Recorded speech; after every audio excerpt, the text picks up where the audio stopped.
Muy buenas, queridos amigos de Cultura Teológica y de Teología Paulina.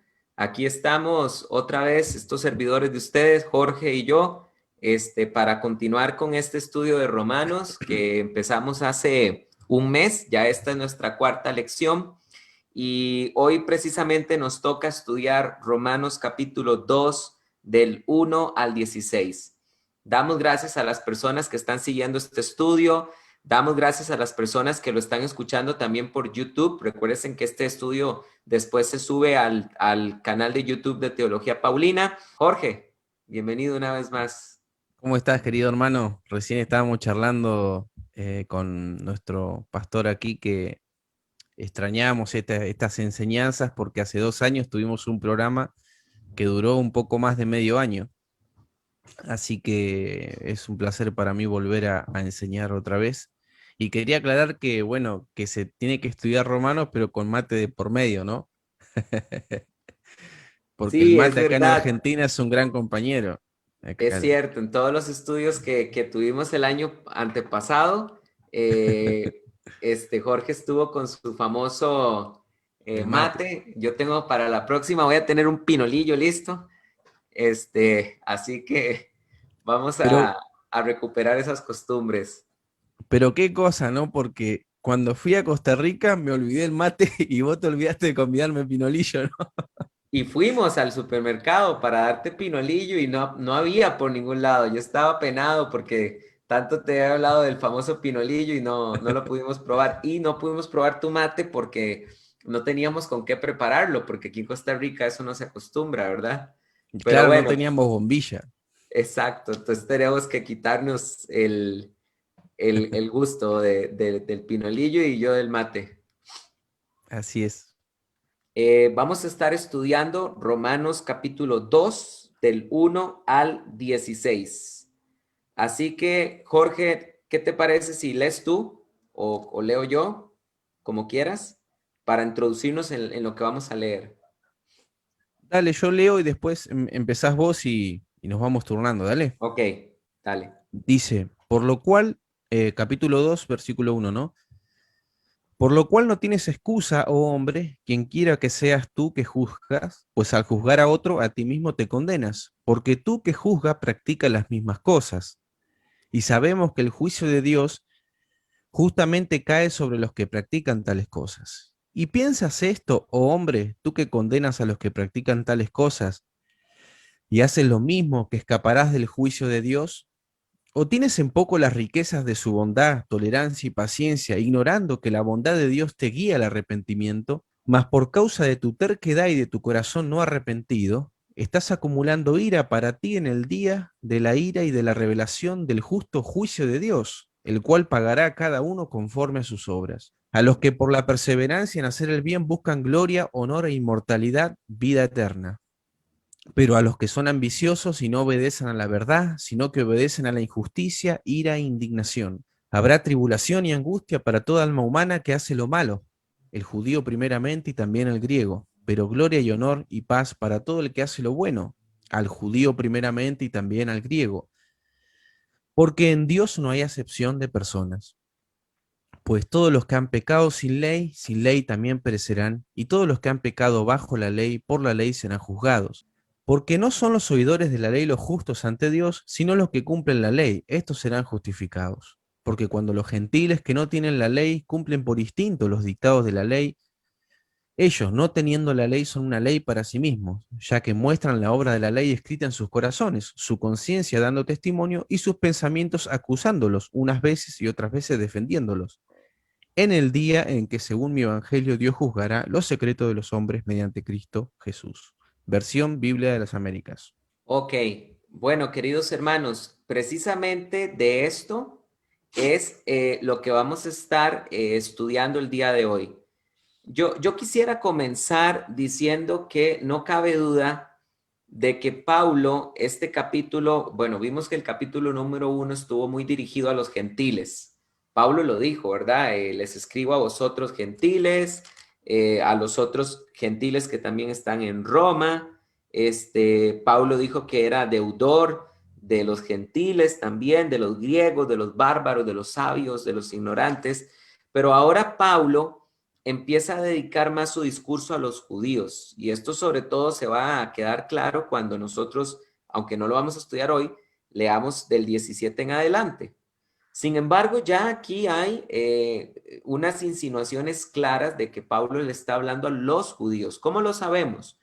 Porque precisamente el versículo 12 se ve que aunque se está hablando de los gentiles, se está escribiendo a los judíos acerca de los gentiles. ¿Ven lo que se está diciendo? Se le está hablando a los judíos y el tema es los gentiles.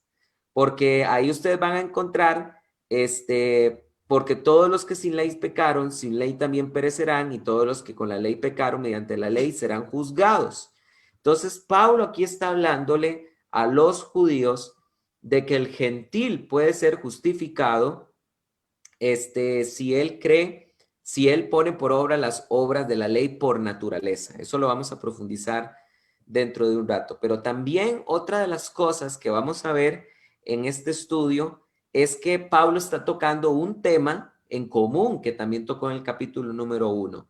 Y ese tema en común es la ira de Dios, porque se está hablando de la ira de Dios en este pasaje. Vamos a ver que Pablo lo menciona, el día de la ira de Dios y de la revelación del justo juicio de Dios. Solo que en el capítulo 1, Pablo le habló de la ira de Dios a los gentiles, y ahora Pablo le está hablando a los judíos sobre el mismo tema. Jorge, no sé si quieres hacer un comentario como introductorio para ya después irme desmenuzando los versículos. No, estoy de acuerdo con lo que decís. Hay muchas cuestiones para analizar en este pasaje que ahora me imagino que vamos a ir desmenuzando. Yo como siempre quiero hacer un aporte filosófico en algunas cuestiones para complementar la teología que vos realizás en la exégesis, pero se ve claramente que es un pasaje que tiene muchas cuestiones como el tema de la ley natural, que tiene lo que vos decías recién con respecto a la ira de Dios. Yo te voy a plantear una cuestión sobre la ira de Dios, porque muchas veces se discute si la ira es o no un atributo de Dios. Me parece que es un momento propicio para poder tratarlo. También hay una cuestión escatológica muy interesante, ¿no? Que es el día de la ira, el día de Jehová, ese día tan esperado, esperado no, digamos ese día desgraciado, por así decirlo, para la humanidad, donde Dios va a retribuir a cada uno. El concepto de justicia, que me gustaría también profundizarlo un poco en este momento, después de esta introducción. Así que estamos frente a un pasaje con mucha teología, y entonces, bueno, vamos a hacer lo que podamos en el día de hoy, porque nuestra idea es ver una perícopa cada jueves, ¿no? Y no podemos ir tampoco tan detalladamente porque no terminaríamos nunca más el libro. Pero bueno, estos serían los puntos, ¿no? Fundamentales. Claro, yo quisiera comenzar con los primeros versos, cuando dice, por Muy lo bien. cual eres inexcusable hombre, todo el que juzga, porque en lo que juzgas a otro te condenas a ti mismo, porque tú que juzgas practicas las mismas cosas. Esto evidentemente, como lo mencionaba yo anteriormente, se refiere a los judíos, porque esto tiene que enlazarse con lo que dice el versículo 17 en adelante, cuando dice, pero si tú eres llamado judío y te apoyas en la ley y te jactas en Dios y conoces la voluntad y apruebas las cosas esenciales al ser instruido por la ley, y te has convencido de que eres guía de ciegos, luz de los que están en tiniebla, instructor de los necios, maestro de niños, casi que podría decirse que todos estos atributos son para los gentiles, ¿verdad? Guía de ciegos, los gentiles están ciegos. Teniendo instructor de necios, maestro de niños, los gentiles son como unos niños sin conocimiento. Teniendo en la ley la formulación del conocimiento y de la verdad. Entonces tú, que enseñas a otro, ¿no te enseñas a ti mismo? Tú que proclamas no robar, robas. Tú que dices no adulterar, adulteras. Tú que detestas a los ídolos, saqueas templos. Tú que te jactas delante de la ley, mediante la transgresión de la ley deshonras a Dios. Porque como está escrito, el nombre de Dios es blasfemado entre los gentiles por causa de vosotros. Entonces, no cabe duda que este capítulo número 2 empezó Pablo ahora dirigiéndose con gran demencia a los judíos, porque el judío vemos que juzgaba, y en lo que juzgaba él se condenaba a sí mismo al practicar las mismas cosas. Pues los gentiles tenían el no matarás, no robarás, no darás falso testimonio, honra a padre y madre, y el judío, al ver el comportamiento del gentil, lo juzgaba y lo miraba con desprecio. Miraba que el gentil adulteraba, que el gentil mentía, que el gentil caía en idolatría, pero lo que el judío no se daba cuenta es que él estaba peor, porque él sí tenía conocimiento, juzgaba al gentil, pero se terminaba autocondenando porque él terminaba practicando las mismas cosas. Y esta actitud tan impropia de los judíos que Pablo está condenando, que Pablo está reclamándole al pueblo judío esto, es lo que va a hacer que la ira de Dios también caiga sobre los judíos, no solo sobre los gentiles, sino también sobre los judíos.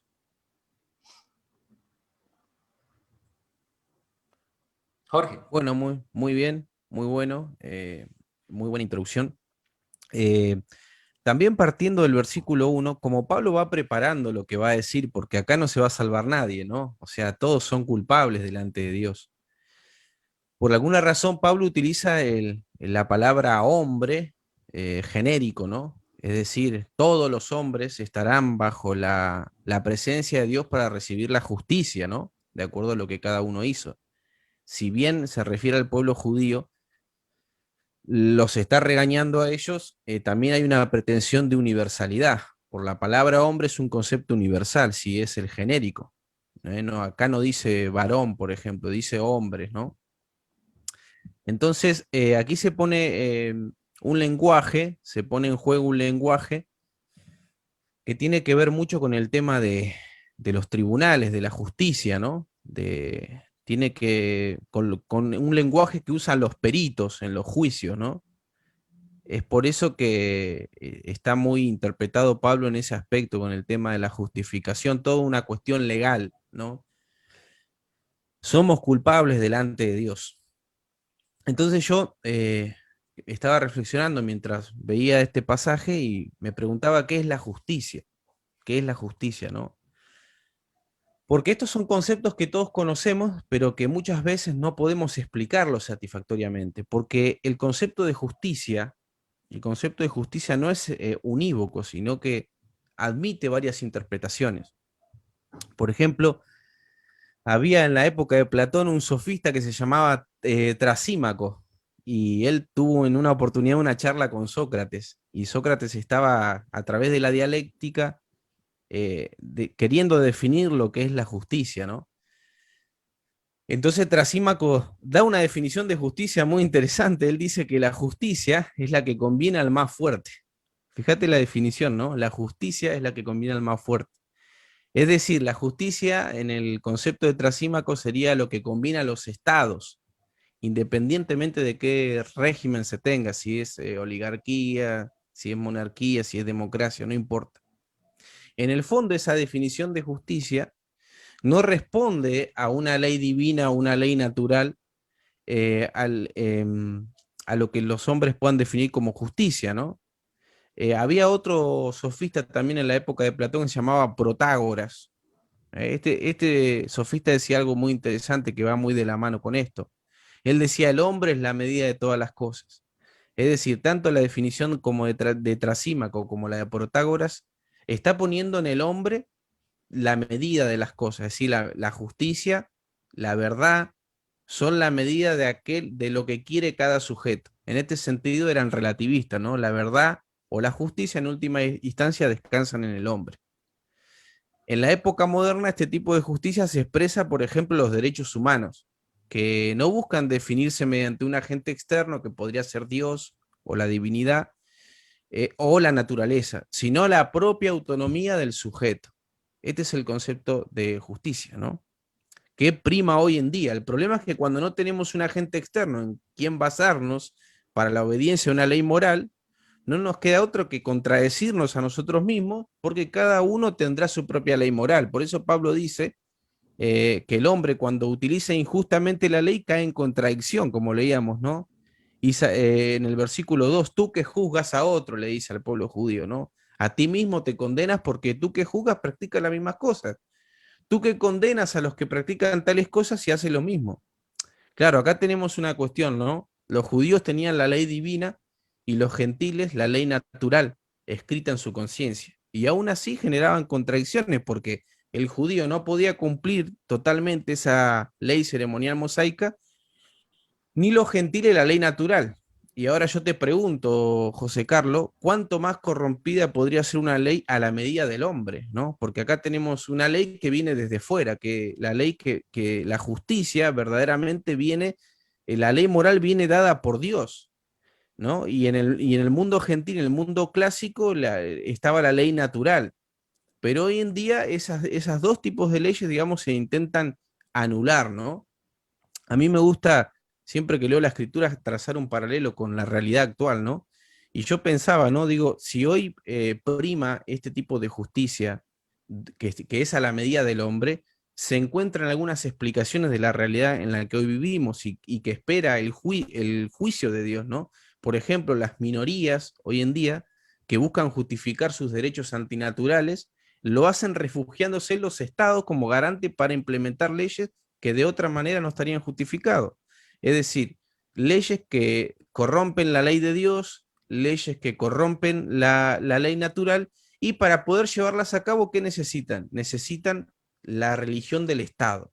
El Estado les va a proporcionar a estos movimientos la capacidad y la posibilidad a través del derecho positivo de poder cometer todos los excesos inmorales que quieran porque no responden a ninguna ley externa, ¿no? Que serían los derechos, eh, que serían los derechos humanos hoy en día, ¿no? Y vos fíjate que la justicia de Dios, y ahí te voy dejando a vos, la justicia de Dios está perfectamente definida acá en Pablo, en el versículo 6. ¿Querés leerlo? El cual pagará a cada uno según sus obras. Exacto. Esa es la definición de justicia que tenemos aquí, que nos muestra Pablo. ¿Qué tipo de justicia es la que está mostrando acá Pablo en Romanos? ¿Qué tipo de justicia es? Porque hay varios tipos de justicia también. Una Es, justicia punitiva de juicio. es una justicia que podríamos decir eso, que vos decís punitiva, que también podríamos llamar correctiva, pero también es una justicia retributiva. Ujú. Retributiva, porque dice que le va a dar a cada uno según sus obras, ¿no? Entonces, esto es interesante porque Pablo nos está mostrando que en realidad el hombre, por más que haga una justicia que esté a la medida de él, como en el caso de los derechos humanos, como estábamos viendo, Dios va a juzgar esto, porque la ley moral no es creada por el hombre, sino que es dada directamente por Dios. No sé si estás de acuerdo con esta reflexión. Totalmente, totalmente. Yo creo que es muy acorde lo que tú estás diciendo de que este, el ser humano ha querido plantear su propia ética, la cual es subjetiva Exacto, al rechazar la moral que Dios establece en su palabra, la que dice que para qué es bueno y qué no es bueno para Dios, ¿verdad? exacto, Y es que nosotros tenemos que entender que el problema, creo que hay algo muy importante, lo que dice el versículo 5, ¿verdad?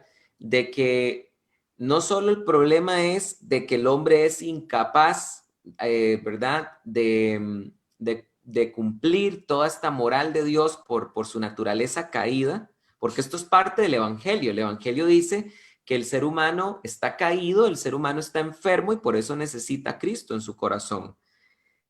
Pero el problema peor es el peor problema es el 5 dice, pero tú, por tu dureza y tu corazón no arrepentido, atesoras para ti ira, para el día de ira y de la revelación del justo juicio de Dios.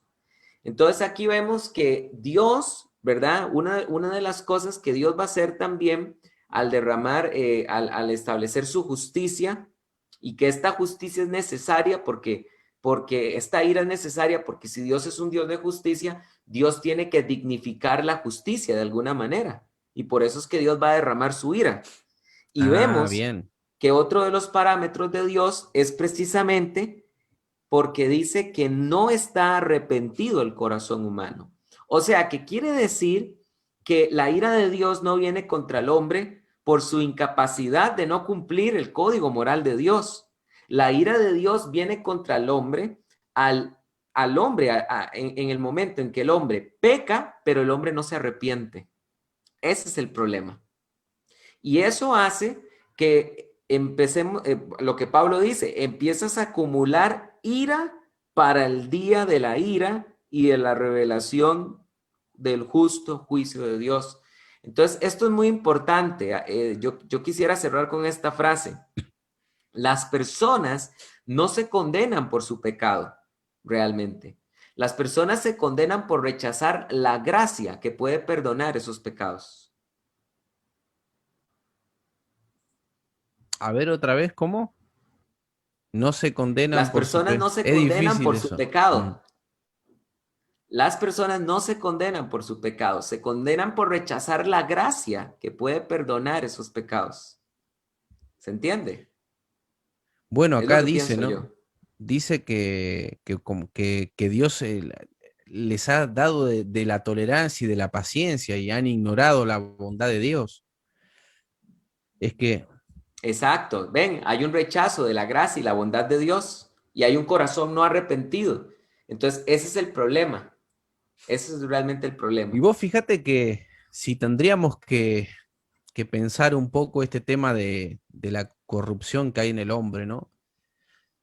Todavía si nos remitimos a la antigüedad, por ejemplo, como decíamos anteriormente, el pueblo judío tiene una ley, la ley mosaica, y el mundo clásico tiene otra ley, que es la ley natural, ¿no? Que la ley natural es una barrera y una justificación para quizá no cometer hechos aberrantes. Por ejemplo, una ley natural sería la vida misma, por ejemplo, ¿no? Si tenemos que definir al hombre, el hombre es un animal racional. El hombre comparte su parte animal con los otros seres, pero fundamentalmente tiene que tener vida. Y como tiene razón, también un derecho natural, por ejemplo, sería que él pueda conocer, ¿no? Que él pueda conocer. Entonces, bueno, la ley natural, en cierto sentido, está basada en la ley divina.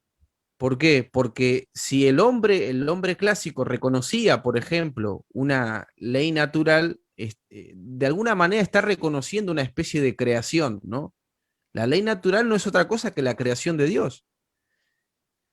Entonces, bueno, tenemos este caso, ¿no? Pero el hombre posmoderno, el hombre moderno, es tan atrevido que directamente elimina estos fundamentos, estos parámetros, estas medidas para la moral y se constituye a sí mismo como la medida. O sea, es tremendo, ¿no?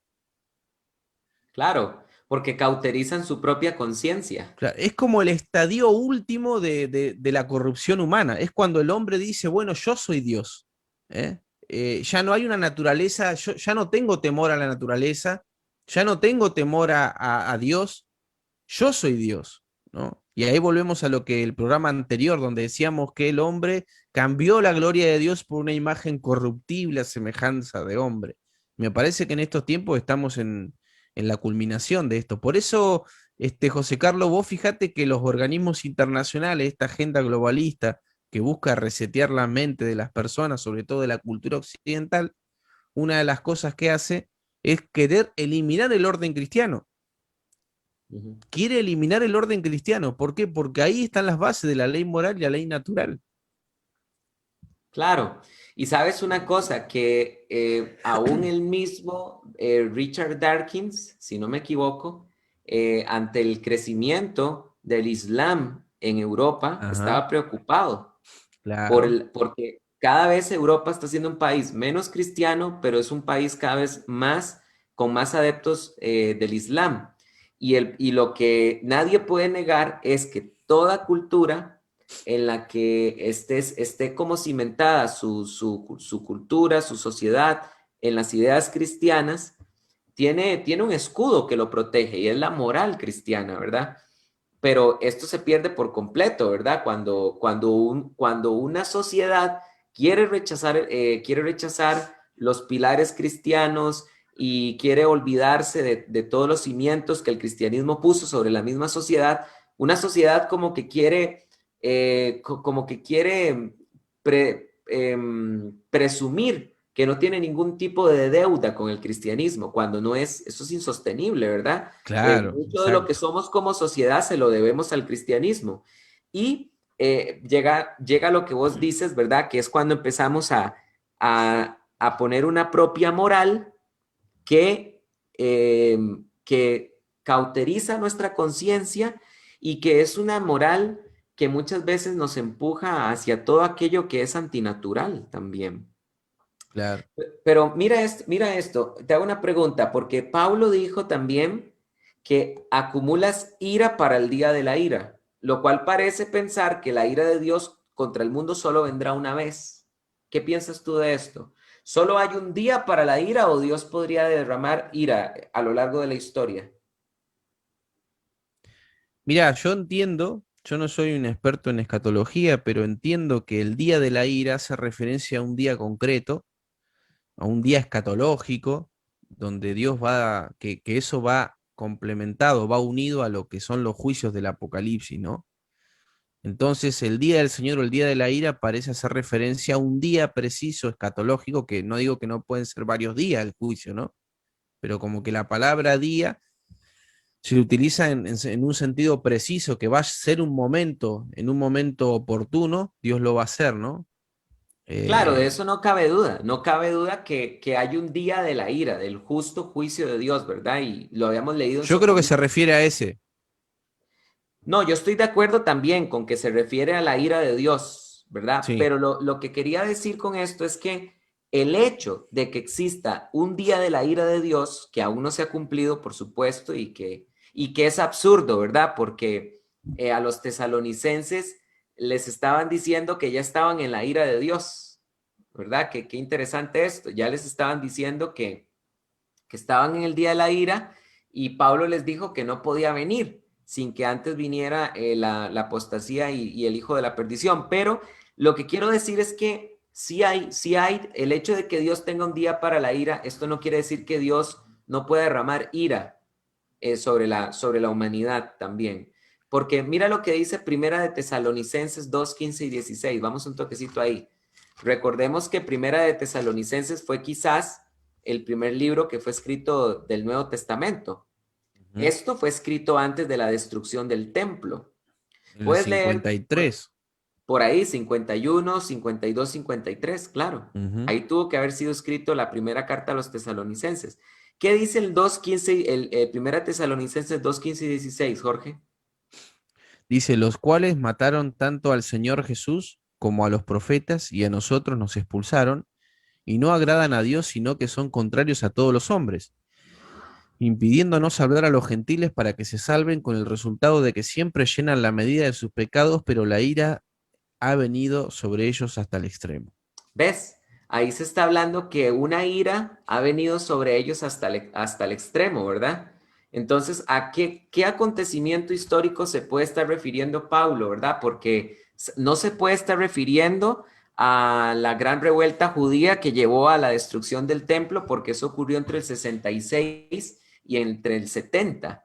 Podría estar Pablo refiriéndose a la persecución que empezaron a llevar algunos cristianos en el Imperio Romano. Recordemos que, lo habíamos visto, que cuando Pablo escribe esta carta, ya la iglesia no era tan judío mesiánica, sino que era mayoritariamente gentil, porque muchos judíos habían sido expulsados por orden de Claudio. ¿Te acuerdas que habíamos visto que Claudio Sí. los expulsó? Pues esta persecución, ¿verdad? Podría ser tal vez en parte de esa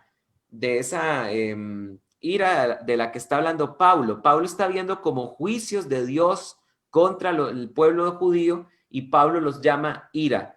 Y con esto lo que quiero decir es esto, o sea, el hecho de que haya un día de la ira, como lo decimos bien Jorge y yo, que evidentemente aún no se ha cumplido y que efectivamente el versículo 5 está hablando de esa ira, eso no quiere decir que Dios no pueda derramar juicio sobre la humanidad, que Dios no pueda juzgar situaciones específicas. Y no, por supuesto, o sea, Dios es Dios y Él tiene la libertad de hacer lo que quiera, digamos, en introducirse en la historia y hacer lo que quiera, digamos. No, no podemos limitar a Dios a un esquema, ¿no? Teológico que podamos tener nosotros. En ese sentido estoy de acuerdo. Em, a mí me gustaría que, si es posible, definamos un poquito lo que es la ira de Dios, ¿no? Porque la ira es una pasión. La ira es una pasión, pero no es necesariamente un pecado. Y esto lo digo porque hay un debate donde se discute si la ira es o no un atributo de Dios. Sin embargo, uno se da cuenta que la ira acá no está relacionada con una cuestión de pasiones, sino de justicia, ¿no? De justicia retributiva por causa del mal de los hombres. En este sentido, la ira, yo considero que puede ser un atributo de Dios, pero tiene que ser una ira distinta a la de los hombres, que podríamos llamar lo que comúnmente se suele denominar como ira santa. Esta ausencia de justicia en el hombre hace que Dios obre de las maneras descritas en la Biblia cuando vemos que Él dice que va a mandar tribulación y angustia a todo aquel que hace lo malo. Es decir, esta ira, como todos los atributos de Dios, no podemos compararlos con las pasiones humanas, eh, porque muchas veces vos sabés que hay recursos hermenéuticos en los escritos bíblicos, que ya sean el antropomorfismo, por ejemplo, que es atribuirle a Dios rasgos humanos, y el antropopatismo, que es atribuirle a Dios emociones. Pero muchas veces hay que analizar ese tipo de antropopatismo porque hay algunas pasiones que no son intrínsecamente malas y hay pasiones que son intrínsecamente malas. Entonces, las pasiones que son intrínsecamente malas, que están relacionadas directamente con el mal, no pueden ser atribuidas a Dios. Pero, por ejemplo, el Claro, caso de la ira misma, por ejemplo, en la Biblia, no está considerada un pecado, porque dice airados, pero no pequéis, ¿no? claro, y se puede, tal vez un ejemplo del que podemos mencionar es que a Dios se le llama celoso, ¿verdad? Él es Ajá, el caná en el hebreo, Dios celoso. Por supuesto que este concepto de celos no se puede considerar como los celos enfermizos de una pareja, ¿verdad? claro, Estos celos de Dios son diferentes, son celos santos, ¿verdad? Son celos que se deben entender como esa demanda de Dios de ser el único ser que debe ser adorado. Y precisamente es por una simple razón, es que a Dios la gloria es, a Dios es al único ser que no le hace daño. Mira que la gloria a cualquier ser que no sea Dios le hace daño. El ser humano se llena de gloria y se llena de soberbia. Satanás anheló gloria y cayó, pero a Dios la gloria no le hace daño. Y precisamente por eso es que Dios se presenta como un Dios celoso que pide toda la gloria. Pero yo sí estoy muy de acuerdo, Jorge, contigo en decir de que la ira de Dios es un atributo meramente de Dios. Y sabes que yo estoy totalmente de acuerdo con vos de que la ira de Dios lo que revela es que Dios es un Dios de justicia. claro. Eso es, ¿verdad? La justicia es un atributo de Dios eh, cabal, ¿no? Ahí no hay ninguna duda. Puede ser que algunos tengan alguna cuestión más rebuscada. De hecho, las pasiones, como decían, vos decís, el celo, también se le puede dar la vuelta a eso, porque vos decís, tengo celo de la santidad, y esa es la búsqueda de algo bueno. A cambio, Claro. tengo un celo enfermizo es porque a la pasión se la inclina hacia lo malo, pero cuando vos la pasión la inclinás hacia lo bueno, entonces la pasión se convierte en algo bueno. Totalmente, porque no estamos hablando de celos o ira almática, sino que estamos hablando de un celo y una ira que es divina, totalmente. Ahora, mira qué interesante, Jorge. Aquí también aprendemos una cosa antes de que entremos al pasaje del 12, que es que ahí hay mucho que hablar. Pero Pablo nunca mencionó la doctrina de la Gehenna, la doctrina del fuego eterno, ¿verdad? Pablo no menciona el infierno, Pablo no menciona el Hades, ninguna de las mazmorras de maldad. Pero Pablo sí se puede decir que de manera indirecta habló de este tema, porque mira lo que dice el verso 7. Vida eterna, bueno, desde el 6, el cual pagará a cada uno según sus obras. Vida eterna Dios les dará a los que perseverando en hacer el bien buscan gloria, honor e inmortalidad. Es decir, el que persevera en hacer el bien, el que busca la gloria, el que busca el honor, el que busca la inmortalidad, hallará vida eterna. Pero dice, ira e indignación, y esto no solo se puede limitar al día de la ira de Dios, tiene que ver con el castigo eterno también, y esto es parte del Evangelio de Cristo, pero ira e indignación a los que por rivalidad desobedecen a la verdad y son persuadidos por la injusticia. Tribulación y angustia sobre toda alma de hombre que obra lo malo, del judío primeramente y también el griego. Entonces vemos aquí que el evangelio que Pablo también predicó, el verdadero evangelio de Jesucristo, es un evangelio que habla de la justa retribución de Dios por nuestras obras y también habla del castigo eterno. No sé qué piensas tú de estos versos. Sí, hay que aclarar que no estoy de acuerdo, y hay que aclarar que el castigo es retributivo, porque es porque en Apocalipsis, por ejemplo, también dice, utiliza esa frase, cada uno según sus obras. Y eso, ahí uno puede encontrar, puede vislumbrar que el infierno es, bueno, es algo complejo, ¿no? Es algo difícil de entender, porque yo creo que aquí también entra mucho el tema del lenguaje, como hablamos del tema del antropopatismo y el antropomorfismo. Muchas veces esta es una opinión personal, considero que los hombres de la antigüedad hicieron algunas expresiones sobre Dios que no serían del todo precisas, ¿eh? O en el tema de cómo ellos describieron por ahí al infierno, quizá hoy en día podríamos pensar en lo de otra manera, ¿no? No como algo bueno, obviamente, pero el infierno, por ejemplo, el hecho de que sea retributivo el castigo implica, y esto no es la comedia de Dante, ¿eh? Sino que Dante en todo caso entendió que el castigo era retributivo y no pueden tener todos el mismo castigo en ese aspecto, y aún ahí se revela la justicia de Dios, es decir, aún en el mismo castigo hay una especie de equilibrio que Dios regula para que no todos paguen lo mismo, ¿no? Porque no es justo que Hitler, que mató, o Stalin, que mataron millones de personas, tengan el mismo castigo, la misma retribución que un vecino o alguna persona que dentro de todo tuvo una vida moralmente correcta y haya rechazado la gracia, ¿no? No, Ahora, pues totalmente de acuerdo, porque es que no debemos confundir el infierno con un lugar de torturas de parte de Dios, sino es un claro, lugar ese es de el tema. A mí me tormento. parece una imagen del infierno un poco burda esa, sinceramente, no la puedo concebir de esa manera yo. ¿Cuál imagen? ¿La que el infierno sea un lugar de torturas? Claro, como que están, o sea, es como que es muy, es una visión muy humana del infierno, ¿no? A mí me Claro, es gusta la que, definición de Pablo del infierno. La que Pablo da me gusta, porque es una, ¿te acordás? ¿a qué te refieres? La definición de Pablo del infierno, cuando él dice que el hombre va a estar excluido de la presencia de Dios, el hecho de estar excluido, porque viste que hechos, acá nos vamos a tener un tema interesante, ¿no?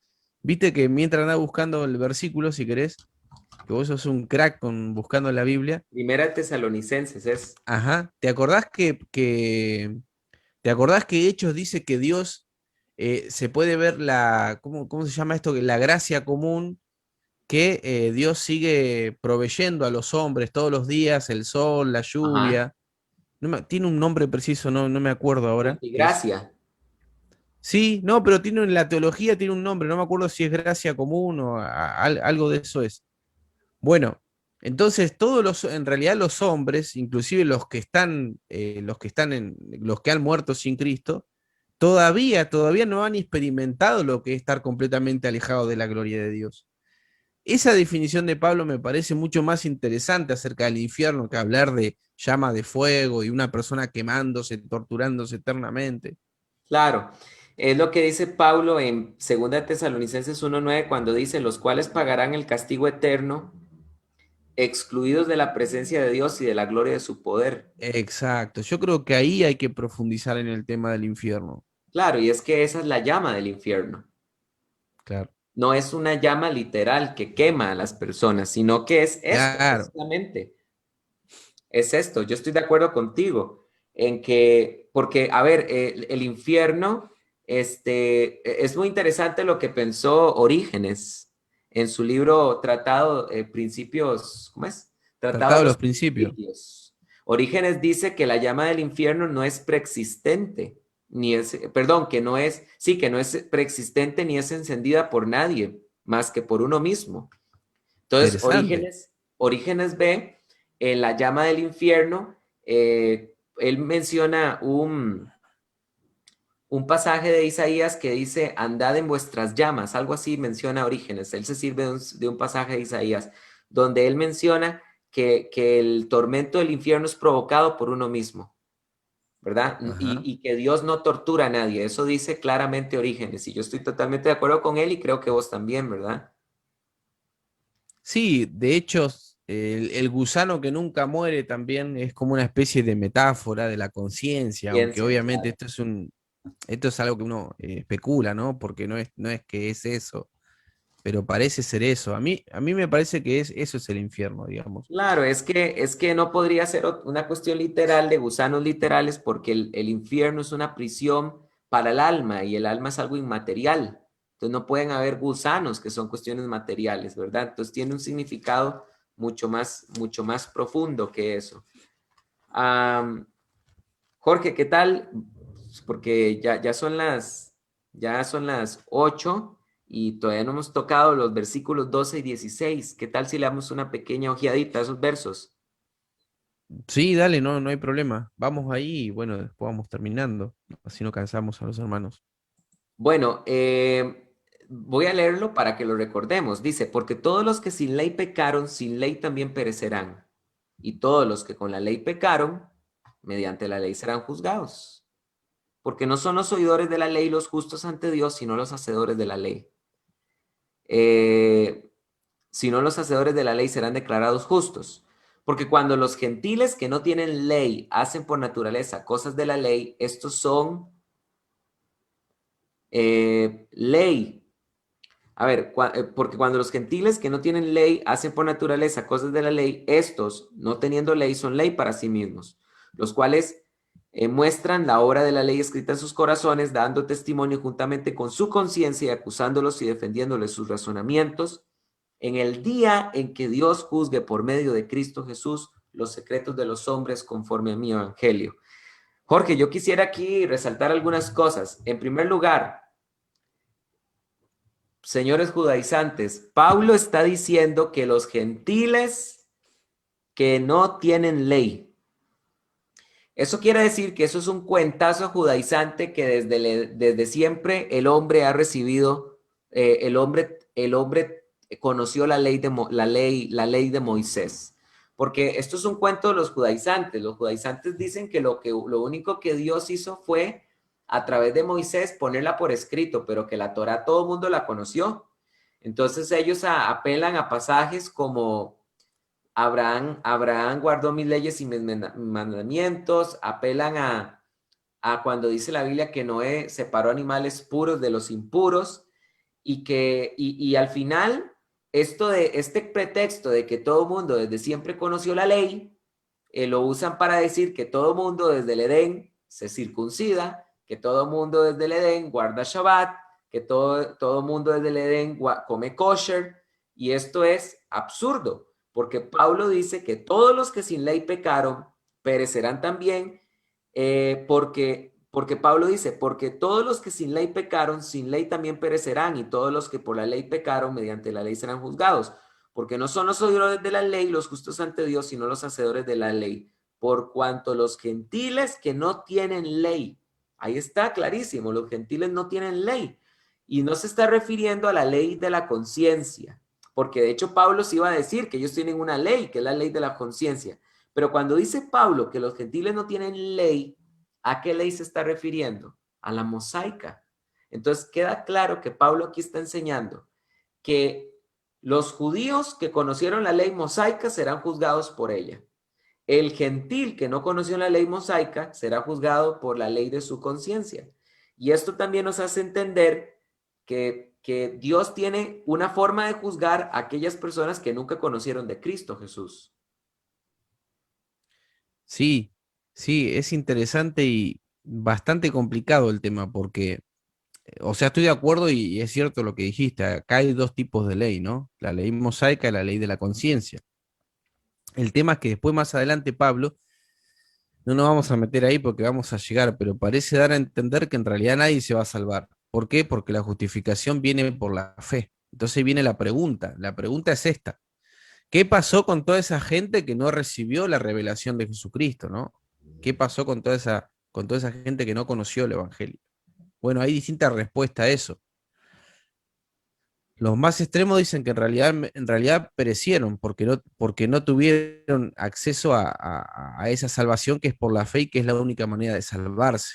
Porque acá Pablo dice que no, dice que, es más, ahí utiliza un subjuntivo cuando habla acerca de los gentiles. Cuando dice que cumplen por instinto, ahí hay que leer de esta manera, como si pudieran estar cumpliendo. No dice exactamente el original ahí que cumplen la ley, ¿sí? Que probablemente no la cumplen, no la cumplían tampoco, probablemente no la cumplían, como tampoco el mundo judío. Pero perdón, yo no veo como una dificultad en ese tema de que Pablo dice que los gentiles que no conocieron la ley serán juzgados por la ley de su conciencia. No lo veo en conflicto con el tema de que somos salvos por fe, porque está claro que no hubo una ley mosaica para los gentiles, pero por ejemplo, ¿cómo es posible que Noé se salvó? Noé se salvó por fe. Y es que Noé fue fiel a la ley que había en su conciencia y eso involucra fe. O sea, si Dios nos ha entregado conciencia, si Dios entregó conciencia y hay una ley interior que nos dice qué es bueno y qué es malo y la creación nos habla de un creador, eso es suficiente para que una persona pueda por fe seguir esta conciencia que el mismo creador puso en su corazón. Y yo creo que esto es lo que pasó con Noé, ¿verdad? No, Noé, ajá, lo que yo quise decir es lo siguiente, y justamente es lo que vos estás diciendo, no me expliqué bien, que el hombre, si bien el gentil no tenía la ley mosaica, si se salvó por la fe, como lo estás diciendo vos. Eso es lo que quiere decir Pablo. claro, Que esa fe pudo haber sido por la comprensión, por haber visto la naturaleza y la creación, pero tuvo que haber sido por fe. Ahora, totalmente. claro, bueno, ahora la pregunta es cómo, si el sacrificio de Jesucristo vino posteriormente, y contesto a eso, cuando Cristo muere en la cruz, se salvan de manera retroactiva. Estás hablando de cuando el Señor fue a los lugares profundos.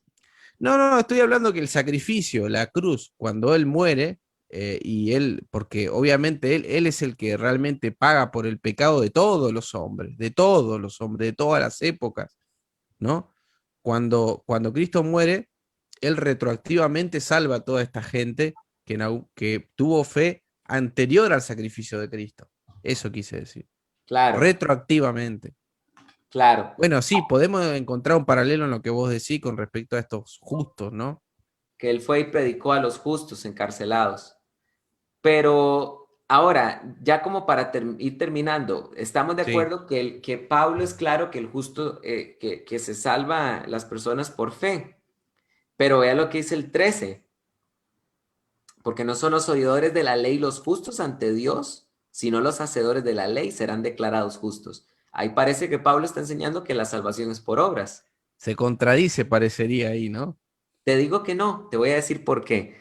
Porque mira qué interesante, no hay duda A de que ver. la salvación para Pablo es por fe, porque mira lo que dice el versículo 19, el 3:19, capítulo 3, versículo 19.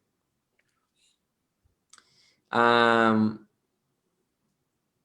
Mira lo que dice el 3, 19 y 20. ¿Puedes leerlo?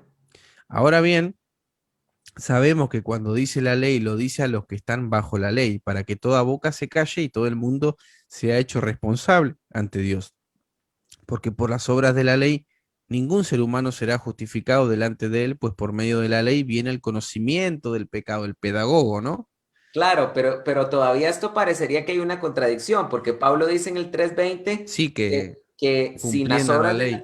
ajá, que por las obras de la ley nadie será declarado justo, pero en el 2, en el 2:13 dijo que no son los oidores de la ley los justos ante Dios, sino son los hacedores de la ley. Pero no Claro, olvidemos el contexto, Jorge. Es que Pablo le está aquí hablando a los judíos. Y Pablo les está diciendo que no crean ellos que por simplemente ser oidores de la ley, eso los hace justos. claro, ¿Ya? exacto, Ese es el exacto. sentido. Sino que son los oidores de la ley, que obviamente serán oidores de la ley por fe, los que serán declarados justos. ¿Me doy a entender? Es que Pablo es un tipo fino, no se lo puede ir así nomás y decir, ah, mirá, acá se contradice y punto. No, no, no. O sea, como que Claro, es Pablo que es un teólogo muy fino. totalmente. Y es que este es todo el contexto, ¿verdad? Pablo está diciéndoles a ellos, recordemos lo que dijo desde el inicio, tú eres inexcusable, tú que juzgas, porque te condenas en lo que tú mismo juzgas, ¿verdad? Luego, tú que te llamas judío y te jactas y que conoces la voluntad de Dios y todo esto, entonces es en ese contexto cuando Pablo dice, no son, porque no son los oidores de la ley, los justos. ¿Quiénes son los oidores de la ley? Pues los judíos, los que han escuchado Torah por mucho tiempo. No crean ustedes que por solo haber escuchado la ley, ustedes son declarados justos, sino que son los que cumplen con la ley los que serán declarados justos. Pero esto jamás enseña que Pablo esté enseñando, Pablo jamás enseña que Pablo esté insinuando que la salvación sea por obras, porque él mismo lo dijo en el 3:20, no hay obra de la ley que pueda declarar a nadie justo, sino que es lo que estamos diciendo. Cuando el gentil, por fe, como Noé, como Enoc, por fe, cumple esa ley que el Creador puso en su corazón, será declarado justo, pero por la fe. Claro. Sí, sí. Ahí uno puede también pensar cuántos habrán salvado, ¿no? Por la fe, porque muchos, en realidad, si uno hace un análisis de las religiones antiguas y eran animistas, ¿no? O sea, como que adoraban directamente a los animales, ¿no? A los númenes, todo eso. Es un tema complejo, ¿no? Pero bueno, siempre Pablo es complejo y siempre sus temas son inabarcables como el océano, ¿no?